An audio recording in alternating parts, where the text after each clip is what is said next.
नमस्कार. जॉब माझा अपडेटवर आपलं सर्वांचं पुन्हा एकदा स्वागत आहे विद्यार्थी मित्रांनो. तर वसई विकास सहकारी बँक आणि GP पारसिक बँक यांची परीक्षेची दिनांकसुद्धा घोषित झालेली आहेत आणि त्यांचं हॉल तिकीट पण आलेले आहेत विद्यार्थी मित्रांनो. त्याबद्दलचा जो व्हिडिओ आहे तो चॅनलवर अपलोड केलेला आहे. तिथे जाऊन तुम्ही वेबसाईटला जाऊन तुमचं हॉल तिकीट डाउनलोड करू शकता आणि तुमचा पेपर कोणत्या दिवशी आणि कुठे आहे ते तुम्ही जाऊन चेक करू शकता. तर आपल्याला मिळालेल्या माहितीनुसार GP पारसिक बँकेच्या भरतीचा पेपर हा 23 मार्च रोजी असेल आणि वसई विकास सहकारी बँक भरतीचा पेपर हा 16 मार्च रोजी असेल असं कळलेलं आहे. तर दोन्ही पेपरसाठी आवश्यक असलेली जे काही बँकिंग संबंधित नॉलेज असेल त्या संबंधित सर्व व्हिडिओ तुम्हाला मिळेल आणि सोबतच तुम्हाला इंग्लिश लँग्वेजचे जे महत्त्वपूर्ण प्रश्न असतील त्याबद्दलचे पण व्हिडिओ मिळेल आणि कम्प्युटर लँग्वेजचे सुद्धा. तर आपला प्रयत्न असेल की हे जे 3 सेक्शन असेल 40 मार्काचे याच्यामध्ये मॅक्झिमम तुम्ही स्कोअर करावा आणि मॅक्झिमम लोकांना आपल्याला चॅनलपैकी नोकरी मिळावी. तर चला व्हिडिओला सुरुवात करू. आज आपण बँकिंग व्यवहारमध्ये चलनी नोटामधील त्यांचे जे साईज, कलर आणि ओळख आहेत याबद्दल माहिती घेऊया आणि चेक व चेकचे प्रकार जे असतात हे सुद्धा परीक्षेला विचारतात आणि निगोशिएबल इन्स्ट्रुमेंट ॲक्ट काय आहे आणि त्याच्या अंतर्गत कोणकोणते इन्स्ट्रुमेंट आपण बँकेच्या व्यवहारामध्ये आपण वापरतो त्याबद्दलसुद्धा आपण इथे माहिती घेऊयात. तर चला व्हिडिओला सुरुवात करूया. तर बघा इथे आपण बघूया. इथे बघा 1 रुपीज नोट जी आता सध्या चलनात नाही परंतु परीक्षेला प्रश्न विचारू शकतो की 1 रुपयाच्या नोटीबद्दल. तर 1 रुपीज नोट जी असेल 1 रुपयाच्या नोटीची जी साईज होती विद्यार्थी मित्रांनो ती 97 mm बाय 63 mm म्हणजे 97 mm त्याची लांबी व 63 mm याची रुंदी होती. तर बघा ह्या 1 रुपयाची नोट जी होती याची जी साईज असेल ते 97 गुणिला 63 mm इतकी होती आणि त्याचा जो कलर होता विद्यार्थी मित्रांनो तो पिंक ग्रीन होता, पिंक ग्रीन. आणि त्याच्यावरील जी इमेज होती, जे ओळखीचं चिन्ह ते होतं सागर सम्राट. परीक्षेला प्रश्न विचारू शकतो की 1 रुपयाच्या नोटीचा आकार काय होता. तर त्याचा आकार हा असेल आणि त्याचा कलर किंवा इमेज जी असेल त्याच्यावरील जी ओळख ते सुद्धा तुम्हाला विचारू शकते. त्यानंतर बघा 10 रुपयाची नोट. ही 10 रुपयाची नोट विद्यार्थी मित्रांनो नवीनवाली आहेत, जे नवीन 2016च्या नंतर आलेली नोट. याची जी साईज असेल ती 63 बाय 123 mm म्हणजे याच्यामध्ये बघा विद्यार्थी मित्रांनो ही जी 63 आहे एक कमी साईज ही त्याची रुंदी असेल आणि 123 mm ही त्याची लांबी असेल विद्यार्थी मित्रांनो. तर 10 रुपयाच्या नोटीचा आकार हा 63 गुणिला 123 mm इतका आहे आणि 10 रुपयाच्या नोटीचा जो कलर येतो विद्यार्थी मित्रांनो तो चॉकलेट ब्राऊन कलर येतो. तुम्हाला जो परीक्षेमध्ये प्रश्न विचारतील विद्यार्थी मित्रांनो ते इंग्लिशमध्ये सुद्धा विचारतील आणि मराठीमध्ये सुद्धा विचारतील. तर इंग्लिशमध्ये चॉकलेट ब्राऊन कलर जर दिला असेल तर तो 10 रुपयाच्या नोटीचा असेल. त्यानंतर त्याच्यावरील ओळख जे विद्यार्थी मित्रांनो ते सन टेम्पल म्हणजे सूर्यमंदिर जे सूर्यमंदिर ओडिसामधील हे त्या नोटीच्या मागच्या बाजूस सूर्यमंदिराचं चित्र आहे. परीक्षेला प्रश्न विचारतात नेहमीच की 10 रुपयाच्या नोटीच्या मागे कोणती इमेज आहे किंवा कोणते चित्र आहे. तर 10 रुपयाच्या नोटीच्या मागे सूर्यमंदिर आहे किंवा अशाच वेगवेगळ्या नोटीच्या मागे कोणकोणते चित्र आहेत याबद्दल प्रश्न विचारतात. त्यानंतर बघा 20 रुपयाची नोट. 20 रुपयाच्या नोटीचा आकार हा 63 गुणिला 147 mm इतका आहे म्हणजे 63 त्याची रुंदी आणि 147 त्याची लांबी असेल. त्यानंतर त्या 20 रुपयाच्या नोटीचा जो कलर असेल विद्यार्थी मित्रांनो तो ग्रीनिश येलो कलर असेल म्हणजे हिरवट पिवळ्या कलरचा जे नोट आहे ती 20 रुपयाच्या नोटीचा जो कलर आहे तो हिरवट पिवळा असा असेल. आणि 20 रुपयाच्या नोटीच्या मागे जे आकृती आहेत की जे चित्र आहेत ते एलोरा केव्ज म्हणजे एलोराच्या जे गुफा आहेत ते असेल. त्यानंतर बघा 50 रुपयाची नोट. 50 रुपयाच्या नोटीचा जो आकार आहे विद्यार्थी मित्रांनो तो 66 गुणिला 135 mm इतका असेल आणि त्याचा जो कलर असेल तो फ्लोरोसन ब्ल्यू असेल, फ्लोरोसन ब्ल्यू. म्हणजेच 50 रुपयाच्या नोटीचा जो कलर आहे नवीन नोट 50 रुपयाची तो फ्लोरोसन ब्ल्यू कलर आहे. आणि 50 रुपयाच्या नोटीच्या मागे हे हम्पीचं जे हम्पी आहेत कर्नाटकमधील हम्पी त्या हम्पीचं चित्र आहे. त्यानंतर बघा 100 रुपयाची नोट. 100 रुपयाच्या नोटीचा आकार हा 66x142 mm इतका आहे. तर त्या 100 रुपयाच्या नोटीचा कलर हा लॅव्हेंडर कलर आहे.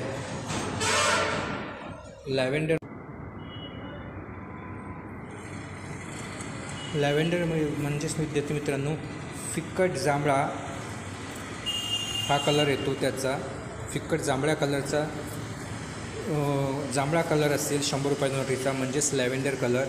आणि 100 रुपयाच्या नोटीच्या मागे राणी की वाव हे चित्र आहेत. गुजरातमधील जे राणी की वाव आहेत ते. त्यानंतर बघा 200 रुपयाची नोट. 200 रुपयाची नोट जी असेल विद्यार्थी मित्रांनो, त्या 200 रुपयाच्या नोटीचा जो आकार आहे तो 66x146 mm इतका असेल आणि त्याचा कलर हा ब्राईट येलो आहे. आणि त्याच्या मागे सांची स्तूप जे आहे मध्य प्रदेशमधील त्याचं चित्र आहे. त्यानंतर बघा विद्यार्थी मित्रांनो 500 रुपयाची नोट. 500 रुपयाच्या नोटीचा आकार जो आहे तो 66x150 mm इतका असेल व त्याचा कलर हा स्टोन ग्रे असेल, स्टोन ग्रे. व त्या 500 रुपयाच्या नोटीच्या मागे लाल किल्ला जो आहे, लाल किल्ला, दिल्लीचा लाल किल्ला, त्याचं चित्र आहेत म्हणजे रेड फोर्टचं. त्यानंतर 2000 रुपयाची नोट जी सध्या चलनामध्ये नाही आहे, चलनामधून बाद झालेली आहे, त्याचासुद्धा साईज जी असेल ते तुम्ही बघू शकता. त्याची साईज ही 66x166 mm असेल व त्याचा कलर हा मॅजेंटा असेल. इंग्लिशमध्ये तुम्ही कलर बघू शकता प्रश्न बघितल्यानंतर. त्यानंतर त्याचं जे 2000 रुपयाची जी नोट आहे त्याच्यावर मंगलयान हे चित्र आहेत विद्यार्थी मित्रांनो. तर अशा प्रकारे ह्या आपल्या सर्व चलनी नोटाबाबत आपण चर्चा केली. यामध्ये आपल्याला परीक्षेला एक प्रश्न येण्याचे चान्स आहेत विद्यार्थी मित्रांनो. त्यामध्ये तुम्हाला कोणतीही साईज विचारू शकते किंवा एखादं त्याच्या मागील चित्र किंवा त्याचा कलरसुद्धा विचारू शकतो. त्यानंतर आता आपण नेगोशिएबल इन्स्ट्रुमेंट ॲक्ट आणि चेक व चेकचे प्रकार काय आहेत याबद्दल माहिती घेऊयात. ज्यामध्ये एक्झाममध्ये यापैकी 2 प्रश्न फिक्स येतीलच विद्यार्थी मित्रांनो. तर चला त्यानंतर आता आपण बघूया नेगोशिएबल इन्स्ट्रुमेंट ॲक्ट 1881. तर नेगोशिएबल इन्स्ट्रुमेंट ॲक्ट 1888च्या अंतर्गत जे काही पेमेंट करण्याचे जे मेथड किंवा डॉक्युमेंट्स आहेत त्याच्याबद्दल आपण इथे चर्चा करणार आहोत. तर बघा नेगोशिएबल इन्स्ट्रुमेंट ॲक्ट 1881 काय आहेत. तर these are the written documents transferable from one person to another person merely by delivery in case of bearer instrument and transfer by endorsement in case of order instrument. म्हणजेच कसं, तर बघा एक return document आहे जे की एका व्यक्तीकडून दुसऱ्या व्यक्तीकडे इथं हे पैसे ट्रान्सफर किंवा अमाऊंट ट्रान्सफर करण्याची एक मेथड आहेत. ज्यामध्ये जर ते बिअरर इन्स्ट्रुमेंट असेल तर बिअरर इन्स्ट्रुमेंटच्या कंडिशनमध्ये ते ट्रान्सफरेबल असेल डिलिव्हरीच्या कंडिशनमध्ये बाय डिलिव्हरी. अँड ते जर एक ऑर्डर इन्स्ट्रुमेंट असेल बाय ऑर्डर तर ते एक इंडोर्समेंट ट्रान्सफरेबल असेल म्हणजे ट्रान्सफरेबल बाय इंडोर्समेंट म्हणजेच कसं समर्थनाद्वारे म्हणजे बाय परमिशन अशा प्रकारचे इन्स्ट्रुमेंट असेल. तर बघा नेगोशिएबल इन्स्ट्रुमेंट ॲक्ट 1881च्या अंतर्गत हे एक ऑर्डर इन्स्ट्रुमेंट आणि बिअरर इन्स्ट्रुमेंटबद्दल आपण इथे बघितलं. त्यानंतर सेकंड बघा बिल ऑफ एक्सचेंज. तर बिल ऑफ एक्सचेंजसुद्धा एक प्रकार आहे नेगोशिएबल इन्स्ट्रुमेंट ॲक्टच्या अंतर्गत पेमेंट करण्याचा. यामध्ये बघा it must be in written and duly sign by drawer. एक रिटर्न असते डॉक्युमेंट आणि हे साईन असते बाय दी ड्रावर म्हणजे एक लिखित स्वरूपात असलं पाहिजे आणि ते ड्रावरच्या स्वाक्षरीने लिखित असलं पाहिजे. It should be contain order to pay the parties to transaction must be certain. म्हणजेच यात पैसे भरण्याचा ऑर्डर असावा व व्यवहारातील पक्ष निश्चित असला पाहिजे. वस्तू व सेवांच्या व्यवहारामध्ये बिल ऑफ एक्सचेंजचा वापर केला जातो. म्हणजेच उदाहरणार्थ आपल्याला कोणती एखादी वस्तू विकत घ्यायची आहे किंवा एक सर्व्हिस विकत घ्यायची आहे कोणत्याही प्रकारची, तर त्याच्यामध्ये बिल ऑफ एक्सचेंज हे पेमेंट करण्याची एक मेथड आहेत. ज्यामध्ये आपण कोणती सर्व्हिस विकत घेत असताना एक रिटर्न डॉक्युमेंट असते हे बिल ऑफ एक्सचेंज, ज्यामध्ये ऑनर आणि ज्याला पेमेंट करतो रिसिवर यांच्यामध्ये होणार एक रिटर्न कॉन्ट्रॅक्ट असतो. ज्यामध्ये आपण हे डॉक्युमेंट साईन असलं पाहिजे. हू ऑन्स पे ज्याला आपण पेयर म्हणतो, म्हणजेच जो पैसे देणारा आहेत म्हणजे जो वस्तू विकत घेणारा असेल म्हणजे तो पैसे देणारा पेयर त्याची साईन असली पाहिजे या बिल ऑफ एक्सचेंजवर, आणि ज्याला पैसे द्यायचे आहेत म्हणजे त्याला आपण पेई किंवा सेलर म्हणजे वस्तू सेल करणारा सेलर, त्यालाच आपण पैसे ट्रान्सफर करू, त्याला आपण पेई म्हणू. आणि जो पैसे पे करतो तो पेयर, तर पेयरची साईन असली पाहिजे बिल ऑफ एक्सचेंजवर, आणि ज्याला आपण देणार आहोत म्हणजे जो पेई असेल त्याचं तिथे नाव असायला पाहिजे. अशा प्रकारचं एक त्यांच्यामध्ये पैसे डॉक्युमेंट म्हणजे पैसे ट्रान्सफर करण्याचं एक रिटर्न डॉक्युमेंट कॉन्ट्रॅक्ट असतो, ज्याला आपण बिल ऑफ एक्सचेंज म्हणतो.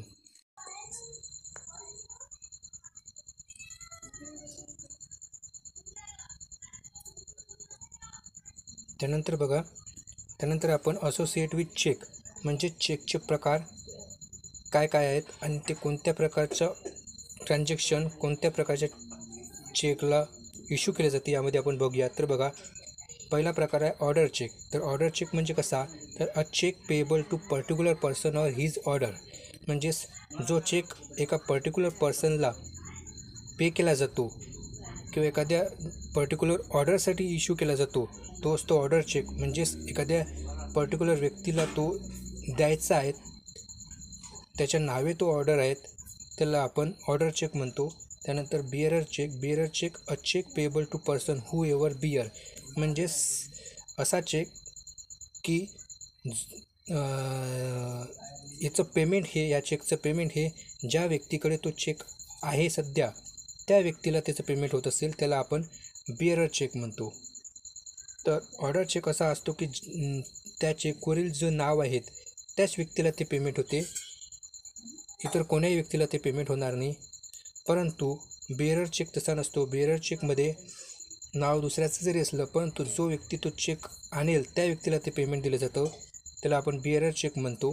त्यानंतर असते ब्लँक चेक, ज्यामध्ये except signature all other columns are blank. Blank cheque म्हणजे ज्यामध्ये फक्त सिग्नेचर असते ज्या चेकवर आणि बाकी जेवढी काही इन्फॉर्मेशन असेल ते ब्लँक असते, त्याला आपण ब्लँक चेक असं म्हणतो. त्यानंतर बघा stale cheque means which is more than 3 months old. म्हणजेच बघा, चेकची एक लिमिट असते ज्यामध्ये चेकवर एकदा डेट टाकल्यानंतर तो चेक 3 महिन्यापर्यंत व्हॅलिड असतो फक्त, त्यानंतर तो चेक बाद होतो.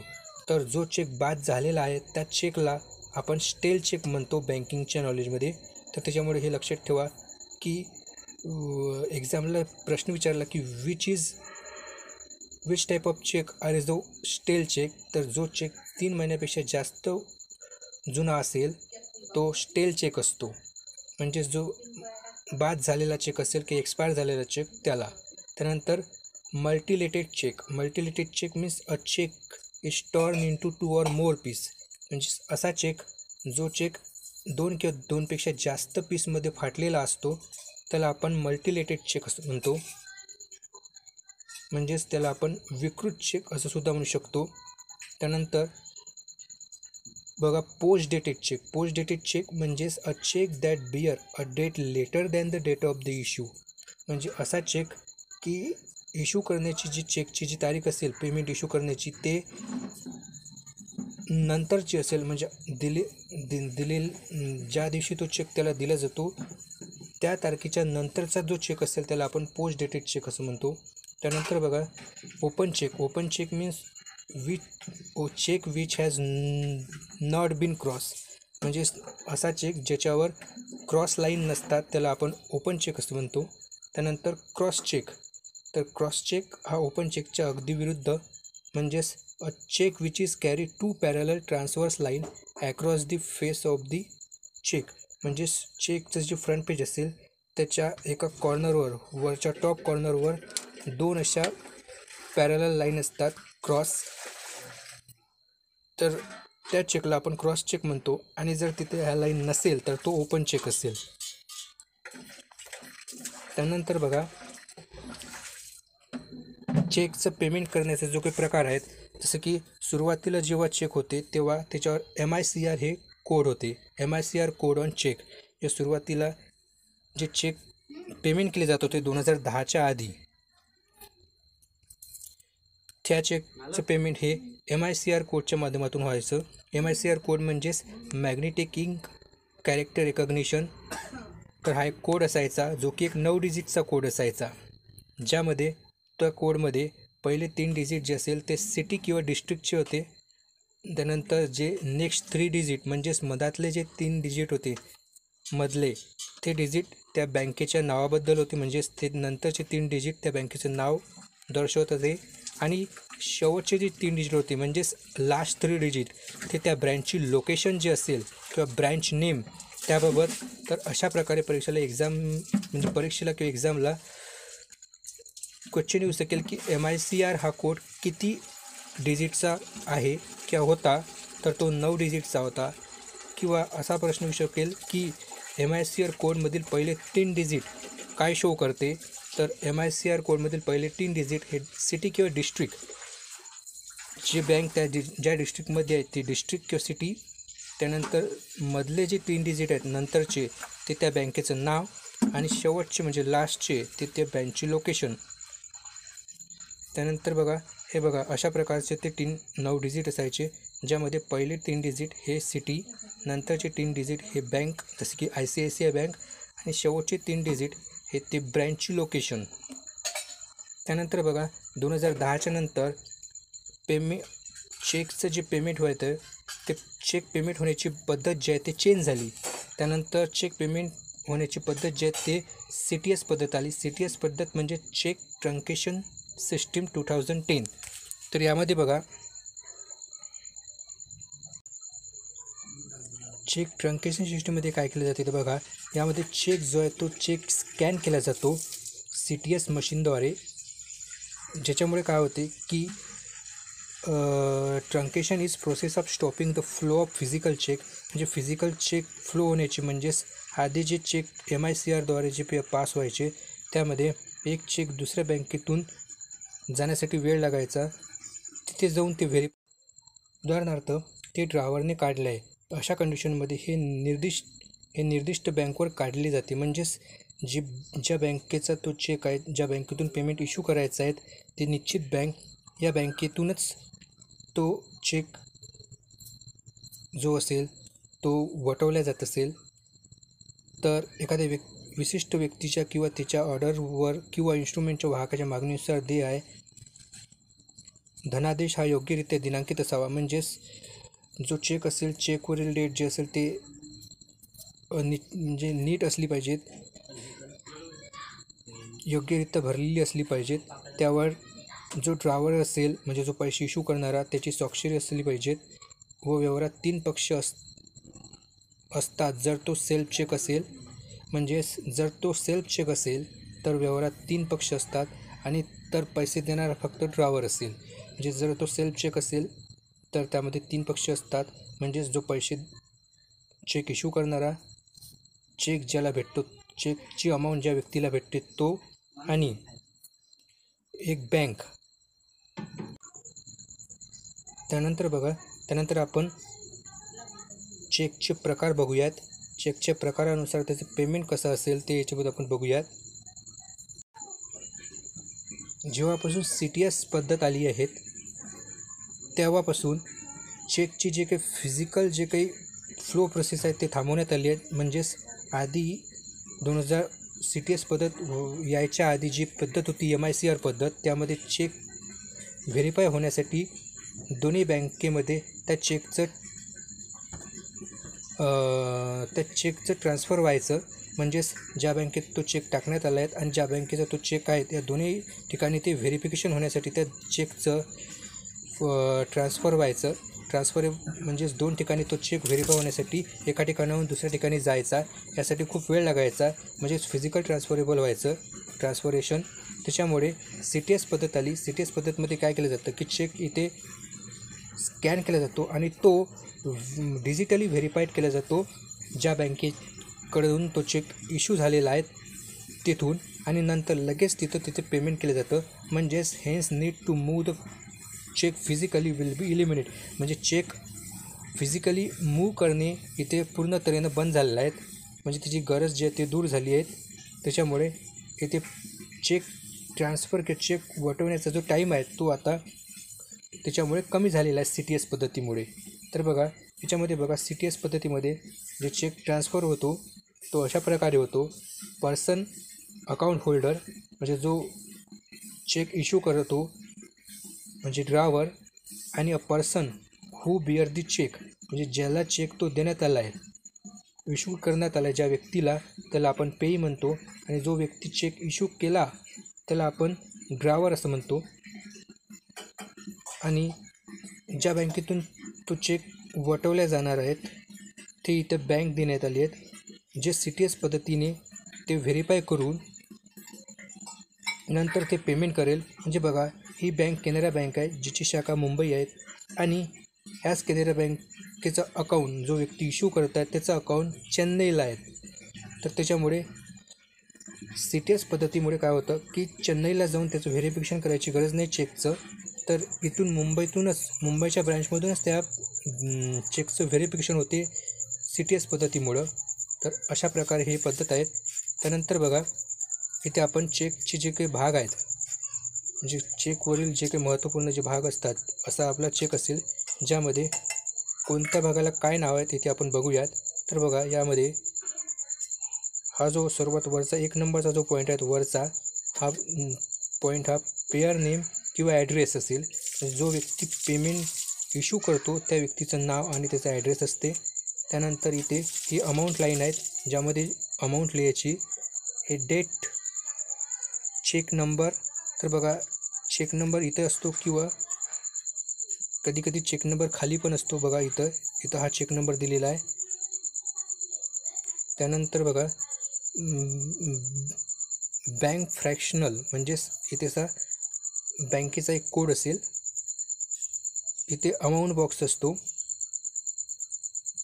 त्यानंतर पेअर सिग्नेचर, जो व्यक्ती म्हणजे चेक इश्यू करतो त्याची साईन इथे असते म्हणजे सिग्नेचर. त्यानंतर पे टू ऑर्डर, ज्या व्यक्तीच्या नावे किंवा ज्या संस्थेच्या नावे तो चेक इश्यू करायचा आहे त्याला आपण पेई म्हणतो. ते पे टू ऑर्डर ऑफ म्हणजेच पेई. त्यानंतर बँक इन्फॉर्मेशन म्हणजेच ज्या बँकेचा तो चेक आहे त्या बँकेचं नाव, आणि ही असेल खालची मेमो लाईन. तर अशा प्रकारे त्याचे भाग आहेत. त्यानंतर इथं बँक रूटीन नंबर असतो आणि हा चेकिंग अकाउंट नंबर असतो. त्या ज्याचा अकाउंट आहे त्या बँकेचा अकाउंट नंबर त्या व्यक्तीचा. तर अशा प्रकारे हा तो चेक आहे आणि हे चेकचे असे पार्ट आहेत. तर अशा प्रकारे ही आपली निगोशिएबल इन्स्ट्रुमेंट ॲक्टच्या अंतर्गत जे पेमेंट सिस्टीम आहेत त्याची पण माहिती घेतलेली आहेत. तर अशाच प्रकारच्या व्हिडिओसाठी तुम्ही चॅनलला सबस्क्राईब करा आणि लाईक करा. तर अशाच प्रकारच्या महत्त्वाच्या माहितीच्या व्हिडिओसाठी तुम्ही चॅनलला सबस्क्राईब करा आणि बेल आयकॉनवरती प्रेस करा, म्हणजेच तुम्हाला नवीन येणाऱ्या व्हिडिओची अपडेट तुम्हाला लगेच कळून जाईल.